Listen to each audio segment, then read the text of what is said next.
everyone, welcome to CSO Tells All. Today we have Benjamin, Darlene, and Edwin here to share with us about how their jobs as a customer service officer is like. So guys, can you say hello to your guests? Hello everybody. Okay, so for today we'll be talking about some topics that we feel are very applicable to the CSOs in general that are working not just in DBS but across all fields and all industries. Okay, so one of the things that I would like to begin this whole podcast off with is, how do you all usually work? What is the kind of work life you all have been experiencing so far? Anyone go first? You know I can go ahead. Okay, Benjamin. Sure. How I'm experiencing my daily life as a CSO? Is that the question that I'm getting? Yep. So how do you actually go on with your work day, like from morning all the way to the end of your work day? Maybe you can share. Oh, specifically that. Yeah. Okay, so sorry to cut you off. Yeah, basically now that it's work from home, it's very different from how it was back in the pre-COVID days. Yeah, so right now when I'm at home, of course it's great that like I can save on the commute travel time. I don't have to wake up at 6:30 in the morning to start preparing. Sometimes I do wake up like 10 minutes before I start the day. Yeah, so there are days that I have like the shelf hair, but there are also days that I wake up slightly earlier just to take a shower, so I can feel like a lot of pressure. So it's really a lot more flexible on how I start my day now. Yeah. Then of course the coffee that comes along. Not sure about the rest. You also must have the coffee with you. Yeah, coffee is very important. It's part of my morning ritual. Because like I believe without a coffee, I wouldn't be able to handle the calls that we have. Because there's a lot. Right. I guess we're all coffee addicts. Yeah. I really need that to like get my day going. Yeah. So yeah. How about you, Edwin? Edwin, do you? Yes, I also need coffee. But sometimes I also drink tea lah. So Edwin's a tea guy. Yeah. Yeah, but Tea anyway, yeah, then usually I will just like set up and browse through the emails and like see the intranet, see the latest updates, then to start cracking and get to work. That's about it, I guess. Yeah, same. I also start my day by checking emails. I have to clear yesterday's backlog, then check what service requests I normally get lah. Then after that, after cleaning out everything, then I will start to pick up the first phone call already. Actually, usually, is there a lot of backlog that you guys have to clear before you start work? Like, and a lot of emails to catch up with? Wow, a lot of Yeah. emails to check. Yeah. But what kind of follow-ups do you all have to do usually? Like with these emails and these documents that you have to deal with? Okay, so normally like certain calls don't we require to like follow up with the calls because there are some rare cases. There was this case where we had this person who made a wrong transfer.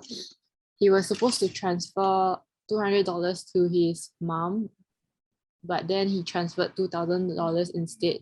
But his mom is unable to transfer the funds back because she is not she's 60 now, so Okay. that's why she isn't able to like transfer back the money. But so for this kind of situation, we really have to check with the team and see if the transfer is suspicious or like is it something she do on a monthly basis. So we require follow-ups. Like that, isn't it very hard to decide whether it's reliable? You know, who knows, maybe it's some scammer and then they purposely transfer for 10 months.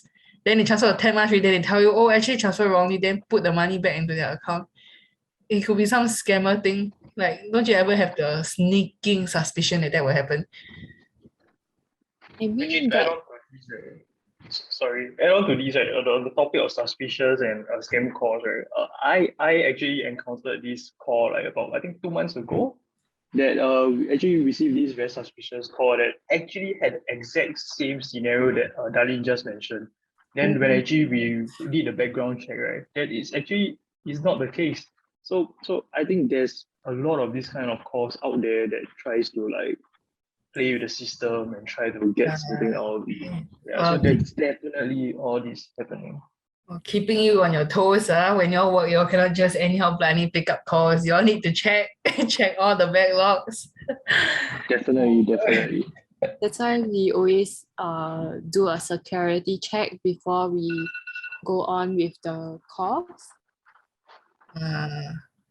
But isn't it very troublesome, to like do all these checks for every single caller that comes in? I mean, it's troublesome, but I wouldn't say it's troublesome. I would say it's necessary because you wouldn't want to deal with the problems that you have because of the not doing this security check, because it's honestly very necessary considering how much scam calls are coming in, and honestly scam calls are the hardest to deal with. So why are they the hardest to deal with?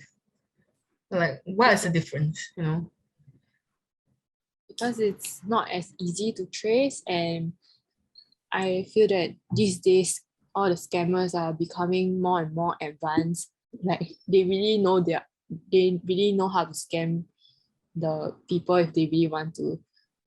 So people are more easy to scam nowadays. For me, right? For me, sorry to cut it again as usual. I think it's like scam calls. Like when you pick up the call, you don't like expect it to be a scam call. Like as DBS CSOs, we are customer obsessed, and we have to treat we just don't make the assumption that it's going to be a scam call. So we try to treat them as I'm not sure if unbiased is the right word to use here. So we just take it as it is. And when we really do notice something that is off, then that is when like we really have to like, maybe sometimes it's too difficult. We have to like maybe get our manager to come and help us out. And yeah. So adding on to like why you mentioned that this scam call is like one of the most difficult scenarios to handle. Like we as CSO don't want to like offend any of our customers that we have any presumption that they are like scammers. It's going to be a very awkward scenario. Yeah. You are a scammer, everybody's a scammer. On this topic of having a lot of things to do, right, guys? So I want to talk about the first topic I would like to let you guys discuss about. So this is something that after surveying, we feel that a lot of CSOs face this issue, okay? So it's about multitasking. So what do you feel about multitasking on the job? How is it like? honestly, I would say that it's something a CSO should be able to do because it's a skill we have to deal with. Like we really have to multitask a lot in the morning. We check our emails to follow up on backlog calls, and then while doing that, calls will come in, and we can't possibly just stop the calls from coming in because it's something that we have to deal with. Like we have to customers' feelings into consideration. We can't be like, oh, I have to deal with this backlog call, so I can't attend to you right now. It's very unfair to the customer. So every day we have to like deal with this concurrently. So I would say multitasking is part and parcel of our job. What do you guys think? I think multitasking is very important for CSO. Other than dealing with calls, we have a lot of other things that we have to do also. So to actually sum it out is quite intense lah, I believe for all the CSO as well. But do you believe that there's actually a method out there to, avoid all this multitasking? Like multitasking, it can lead to human errors. You like do two different things at once, then one of your projects gets screwed up. Yeah, do you think there's actually an ideal solution to this whole multitasking ordeal that you have to face? Personally, I don't think so, because sometimes some of the requests that comes in, we require a lot of follow-up. So there's no definite solution for this. Oh, so it's more like if it happens, it happens. If it doesn't, then look for you. Is it? We have to do to our best to try to try to help our customers. So it's very hard to come up with a definite solution. Okay. Well, I think it also comes down to personal trait, like it depends on how you are as a person. Like, are you like naturally good at multitasking or not? Like even comes down to like daily things that we do. Like, can you drive and talk at the same time? Some people can't. So I think that also comes into play. Like when you're at work. So personally, like I'm not that great of a multitasker. So when I'm tasked to do multitasking on the calls, I will like be like on like 110% attention, like also that I don't make any mistakes. But then again, sometimes being on 110% makes me more prone to mistakes. So yeah, there's really, like Evan said, there's really no definite solution to this. What would be one thing that you guys want for the workload to be cut out for you, like to make the multitasking easier? Like, is there anything that comes to mind? Maybe it could be how you would want to have a specialized hotline, maybe, or maybe just more help in general, like more CSOs working on the job and everything. Like, is there something off the top of your head that you feel could have been a good improvement for your job? I think on that front, like DBS is doing a lot in the sense that like we are going digital for a lot of years now, and there's a lot of chatbots online for people to, like, for example, like waiving of credit card fees, sorry. Yeah, but then again, this is through my personal circle of friends that they actually feedback to me just because I'm a DBS CSO. That doesn't actually it can change anything. Yeah, but I just listen to them. They actually complain and say like, how come they are always directed to the DBS website through the chat board and all those things, like when they just want to settle something in their words is something straightforward, very easy to handle, and they just go through a rigmarole of events to end up not solving the problem. Yeah, so yeah, let's show just because I'm a DBS CSO as a friend. It's ridiculous. In that case, would you say there are gaps in the automation system? Like you said, the chatbots don't really fix that issue, even though it's like very clear cut. Maybe Edwin, you got something to say? Oh no, just want to add on to what Benjamin shared.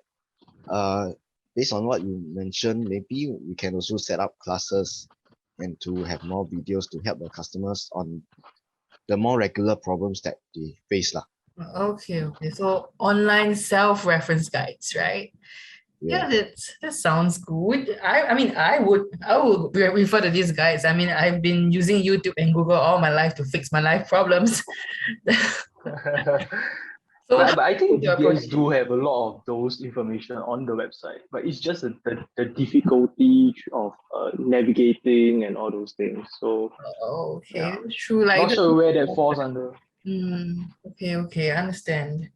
But darling, do you have any experience with this kind of things, like automation issues, like customers coming to you saying, "Hey, why can't I get into the call? Like, why can't I get to talk to a real person?" Have you ever had this type of calls? Yeah, definitely. But I feel that even though automation is might cause other problems. Like it really helps us to minimize our workload, because if let's say like a simple problem can be fixed on the website, the chatbot was designed to help the customers with it. So I do understand like how customers feel like unhappy talking to a robot, but then I feel that it's necessary and it somehow helps with our multitasking problem, even though we still have a lot to do. But I think there's a problem here. Your bot is not fixing the issues. Yeah, because like it's creating more problems. Simple issues, is it? Like what Yeah, like Benjamin mentioned, his friends complaining about it. All right. Hey, don't point at my friends. Give a name. No. All right. Okay. So let's come to a wrap with the first topic. Maybe now let's move on to the next topic, the next thing that people usually bring up. Because why? Because it affects their KPI. Okay, so this is about long calls. Okay, so long calls as in the calls that you guys have that take quite long to settle, like because maybe you need to take a certain amount of calls per day, right? But because you have this one call, this one fella who is on the call for 2 hours and you can't pick up a lot of calls because of that. So you usually face this kind of calls, like on a regular basis. Usually this kind of calls involves like the boomers. Boomers. Okay. Okay, tell me more about these boomers, Edwin. Usually some boomers may call in because they are at a loss and they don't know how to use let's say the digibank app. So technology. Okay. usually they will need us to tell them the instructions step by step to guide them along the way. And this usually adds up to maybe more than 1 hour. Oh no. I mean, is there a solution to this actually? I mean, if they are boomers, they can't learn technology fast. They have no choice, right? Yes, we have no choice. So we have to patiently step by step and guide them until we actually get to the favorable outcome. But I think, is it usually solvable? Like when they call in for this type of inquiries, like to ask to guide them step by step? Usually it can be done, but it just take a lot of time. Okay. Oh no, there's an issue with technology and older people. Okay, Darlene and Benji, do y'all face this kind of issue, like what Edwin did? Yeah, it's common, and Oh no, we it's really- common. Okay, tell me about really can't do anything about it, because we have to put our customers first, right? Because ultimately, if our customers are happy, we have done our job. So I really think we can't do anything about it. But this might sound like ambitious or something, but it would be nice to have a hotline like dedicated to them, so maybe people can call that specific hotlines for this specific problem. So even if they do not call that hotline first, at least we can direct these calls to that hotline. So like for example, if they have any problems on the setting up, they can get that hotline to cater to them. But I don't know, maybe it's too much of work to actually have this set up. Well, it sounds like a terrible problem, man. Like you guys have to have a specialized hotline just to deal with these old people or like people who can't use technology. Oh gosh. Oh my god. 1-800 help boomer. Okay, yeah, this is a progressing society, I guess. Like people are all transiting the technology. You need people to guide these people to transit. Otherwise, no one will transit because it's out of their comfort zone. Okay, I understand. What about you, Benjamin?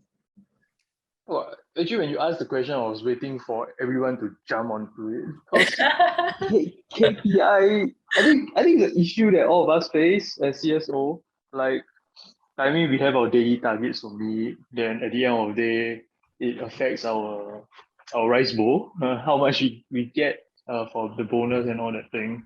So on one hand, when we face with like lengthy calls, like we want to help them solve their problems, of course. But then sometimes we also have the what cannot be seen or heard inside the call, like people chasing us to faster wrap up everything because it's taking too much time. So there's this dilemma that we face. Maybe not daily. Actually, no. Maybe it is daily. Like because it does happen a lot based on my experience. Then, frankly speaking, I've come to terms with things. Like I don't. I resign to fate. Like whatever the day gives me, I will just accept it. Like if it's a good man, then so be it. Yeah. So I just focus on doing the good things. Like be uh be good at helping them solve the problems and be polite, be everything that's red. Then yeah, maybe good things will come to me. So it's about accumulating good karma. But I'll be salty if my rice bowl was threatened because of like some long windy calls that take place. Oh no. Don't you guys feel salty about it? I would, yeah. I remember vividly that my manager come up to my desk to get me to finish the call. It's scary, Because- boss come up to you. Yeah, I mean, You must be taking like 2 hours, right? I mean, yeah. Sometimes it's really taking too long. Oh, But then it you can't be can't helped even- because the customer may feel frustrated, imagine you shout, hey, kina, faster lah. Then the customer, hey, I try my best already, everything mess up. Okay, customer frustrated. We also frustrated. Everybody frustrated. Yeah. what a struggle. Okay, What so to do? let's. Okay, sorry, Benjamin. No, nothing. All right, so let's go to the last topic of the day for this podcast. Okay, so this is a fun question. Okay, I think it's a very fun question, and let's spill the tea. Okay. So, in what ways have you disappointed your customers calling in? Hey. So, in any calls or like any kind of services, like maybe you couldn't answer their questions or what, like, is there any way you disappointed them? Sorry, I cannot go first. I very good. I don't disappoint customers. Hey, everybody confirm got disappoint customers at least once, right? No, I mean- this podcast people can hear. I very good and I'm customer obsessed. Oh. Maybe Dali or Edwin, you want to go first? Yeah, I mean, sometimes you really just can't avoid it. Like, there are cases where people keep making late credit card payments and fee waivers have constantly been done, but we can't possibly keep doing it. And then it's really very difficult to tell our customers like, oh, we can't waive your fee away. And like it disappoints them and it also disappoints us because ultimately when someone calls in, you want to fix their problem, right? As a CSO, I feel like that's my job satisfaction. So it's very difficult, but it's necessary because you can't like keep waiving off the fee and they keep paying late. Well, I mean, people want to have the best of both worlds, they want to be able to pay late and they also want to get the concession pass of like not being able, not needing to pay the late waiver fee. People can be terrible. It's human nature, to be selfish.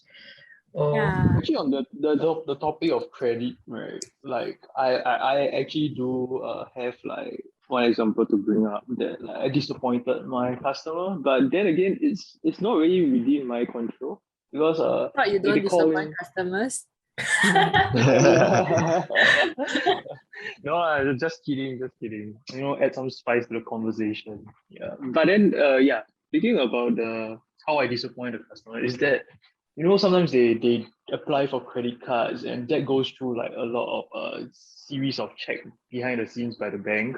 And like that also involves like the credit bureau. So they actually like run through like the person's credit score and all that. So if the person's credit score is bad, like of course the bank wouldn't like approve of that application. And then when they call in to complain about not being able to get the application approved, then like I'm in no man's land. Like I can't do this for him. I can't do that for the. Yeah, there's just no solution. I think for me, and usually the call just ends up being like a reprimanding session. Then I just take it as it is. Then all those things. Sometimes it gets colorful languages within the call. Then yeah, there's that. Like I'm just a disappointment. Oh no, don't feel that you're a disappointment. I mean, some of these issues can't be controlled, I guess. And I noticed that there are a lot of credit card calls since like people with credit card are full of issues. How about That's you, true. Edwin? That's true. Yeah, about the same. So also credit card problems that you face? Yeah, there's a Right. lot of credit card problems. What about other problems? Like, is it just credit card or like are there other avenues in DBS services that you guys face that you cannot answer the customers' inquiries or you can't fix their issues? Yeah, sometimes some problems, like maybe we have some new service and like we don't really have the right answers for the customers. And like ultimately, like when they call in, they are looking for an answer, right? So it's frustrating on their part and also frustrating on us because we can ask for help, but there's no like right and like how do I put it? There's no right answer for it. So it's frustrating because we have to ask for help, but no one can actually help us and we can't help our customers. So it doesn't reflect really like well on the bank and on us also because we represent the bank, right?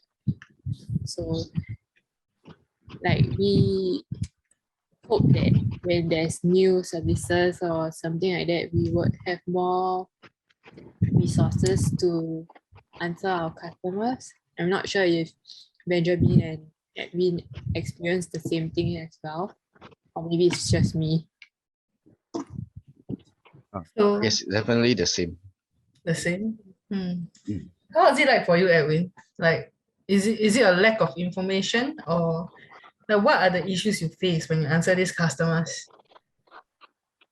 Sometimes the customer may get really angry, so we really have to be careful with our words. We have to phrase ourselves properly, and by phrasing properly, actually it helps to calm the nerves of our customer. That's one of the technique that we actually use, and it actually helps by empathizing with them. Wow, so you are like just the middle people who are acting like saints. You guys have to calm the angry people down and you have to provide answers. Wow, sounds like a lot of work. Okay, so we are approaching the end of our podcast. We are running a bit late and short of time. So is there any last parting words you guys would like to give to like, I don't know, your bosses or your customers? Is there anything you would like to say? Now is the stage to shine. Maybe let's start off with Benjamin. I was hoping you not to call my name. Oh, you say you would never disappoint the customers, so I hope you don't disappoint me as well. Okay, maybe I'll take it for the team, like the whole CSO team. Maybe something can be addressed about the KPI thing, like maybe some new ways to like assess our the metrics for our bonus. I don't know. Yeah, but I mean, as I just want to reiterate, like we are still being customer obsessed. We are focusing on helping customers. But if there's a way to maybe help us employees as well, then yeah, I think that would be a great idea. Okay. What about you, Darlene? I think I agree with Benji, but for me, I just wish that they are just nicer to us, because we really are the people that are handling like the first hand like rage, and we cannot really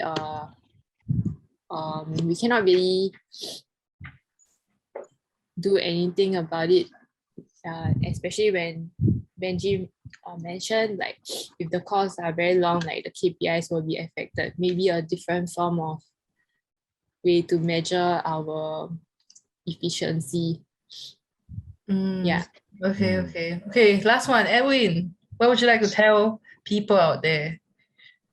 Same as Benjamin and Darlene, I feel that we understand that the rice bowl is in our hand, but we hope that our leaders can actually empathize with us, just like how we empathize with our customers. Give us a bit more time while we assist our customers. We already tried our best. Okay, thank you, Benjamin, Darlene, and Edwin, for joining us on the podcast today for CSO Tells. Thank you very much. And to the audience, I hope that you can hear the concerns and don't be too hard on them. Okay, thank you and goodbye. Thank you. Bye-bye. Thank you. Bye.